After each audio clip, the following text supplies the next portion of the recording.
कैसे नदी में गिरे पुरुष धातु से पैदा हुई सत्यवती। जानिए भीष्म पिता के सौतेली मां सत्यवती की जन्म कहानी।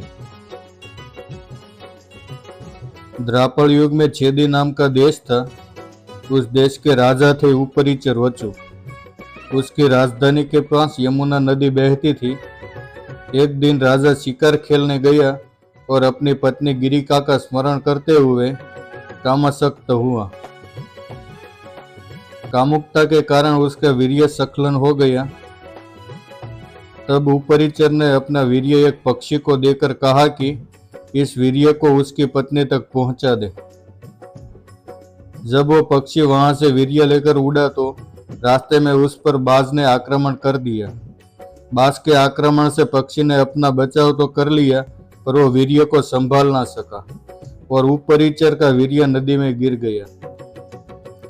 उस समय नदी में ब्रह्मा जी से स्थापित होकर अद्रिका नाम की अप्सरा मछली बनकर रहती थी।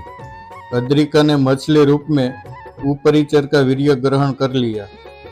उसके कारण वो गर्भवती हो गई। गर्भवती होने के कारण वो मछली अपने आखिरी महीने में एक मछुआरे के जाल में फंस गई। मछुआरे ने जब उस मछली को खाने के लिए उसका पेट काटा तो उसे मछली के पेट से एक नवजात लड़का और एक लड़की मिली। मछुआरा घबराकर उस लड़की को राजा उपरिचर के पास ले गया और राजा को मछली की कहानी सुनाई। उपरिचर ने मछुआरे की बातें सुनकर कहा, इस लड़की के शरीर में मछली की दुर्गंध आती है, इसलिए इसे तुम स्वीकार करो और इस लड़के को मैं रख लेता हूँ।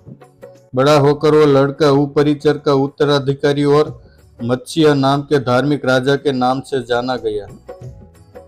उपरिचर राजा के कहने पर मछुआरा उस लड़की को लेकर चला गया। उसके शरीर से सदा मछली की दुर्गंध आती थी, इसलिए उसका नाम मत्स्यगंधा पड़ गया। मत्स्यगंधा जैसे जैसे बड़ी होती गई उसका रूप निखरता गया। उसके पिता ने उसे नाव चलाना सिखा दिया था, इसलिए मत्स्यगंधा नाव चलाकर यात्री को यमुना नदी पार करवाकर अपना जीवन निर्वाह कर रही थी। एक दिन ऋषि पराशर मत्स्यगंधा की नाव में यमुना पार करने बैठे। वो मत्स्यगंधा का रूप देखकर मोहित हो गए। ऋषि पराशर ने मत्स्यगंधा से प्रेम निवेदन करते हुए कहा कि मैं तुमसे एक पुत्र उत्पन्न करना चाहता हूँ। मत्स्यगंधा ने जवाब देते हुए कहा, ऋषिवर मैं कुंवारी हूँ, ऐसा करने से मेरा कौमार्य भंग हो जाएगा और मुझसे कोई विवाह नहीं करेगा। तब ऋषि ने कहा, मत्स्यगंधा तुम्हारा जन्म एक महान इतिहास को रचने के लिए हुआ है। ऐसा करने से तुम्हारा नाम युगों तक अमर हो जाएगा। तुम्हारी कुख से एक दिव्य पुत्र जन्म लेगा और वो आगे चल के वेद पुराण और महाभारत का रचयिता कहलाएगा। पुत्र के जन्म के बाद तुम्हारे चरित्र पर कलंक नहीं लगेगा और तुम फिर से कुंवारी बन जाओगी। मत्स्यगंधा की इच्छा के बाद ऋषि पराशर ने अपने तपोबल से अंधेरा फैला दिया और मत्स्यगंधा के साथ संभोग किया। संभोग के बाद ऋषि पराशर की कृपा से मत्स्यगंधा के शरीर से मछली की दुर्गंध एक उत्तम सुगंध में बदल गई और वह सत्यवती के नाम से जानी गई। मत्स्यगंधा के द्वारा पुत्र को जन्म देते ही ऋषि पराशर उसे अपने साथ लेकर चले गए। आगे जाकर वो पुत्र गणेश जी के हाथों वेद पुराण और महाभारत लिखवाकर महर्षि वेदव्यास के नाम से जाना गया। एक दिन हस्तिनापुर राजा शांतनु यमुना तट के करीब वन में थे तो उन्हें एक मोहक सुगंध का अनुभव हुआ। जब उन्होंने सुगंध का पीछा किया तो वो एक रूपवती कन्या तक पहुंच गए। वह कन्या मत्स्यगंधा यानी सत्यवती थी। राजा शांतनु के पूछने पर सत्यवती ने अपना परिचय देते हुए कहा, मैं घीवर जाति की कन्या हूँ। मेरे पिता दासराज के कहने पर नाव चला के जीवन निर्वाह करती हूँ। शांतनु इस कन्या पर इतना मोहित हो गए कि उसका हाथ मांगने उसके पिता दासराज के पास जा पहुंचे। तब दासराज ने शर्त रखी कि अगर आप मेरी बेटी के गर्भ से पैदा हुए पुत्र को ही अपनी राजगद्दी सौंपेंगे तो मैं सत्यवती का विवाह आपके साथ करूंगा।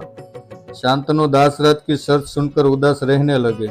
जब शांतनु के पुत्र देवव्रत को इस बात का पता चला तो वह खुद दासराज के घर गए और अपना राजपद शांतनु और सत्यवती के विवाह के बाद आने वाले संतान को देने का वचन दिया। देवव्रत के इस वचन के बाद दासराज ने कहा, तुम अपना राजपद सौंप रहे हो, परंतु तुम्हारे विवाह के बाद तुम्हारे पुत्र ने हस्तिनापुर की राजगद्दी के लिए विद्रोह किया तो फिर क्या होगा। तब दासराज की बात सुनकर देवव्रत ने आजीवन विवाह न करने की भीष्म प्रतिज्ञा ली। देवव्रत जी की इसी प्रतिज्ञा के कारण वो आगे जाकर भीष्म पिता के नाम से जाने गए। देवव्रत की भीष्म प्रतिज्ञा के बाद सत्यवती और शांतनु का विवाह हुआ। विवाह के बाद सत्यवती के 2 पुत्र चित्रांगन और विचित्रवीर्य हुए।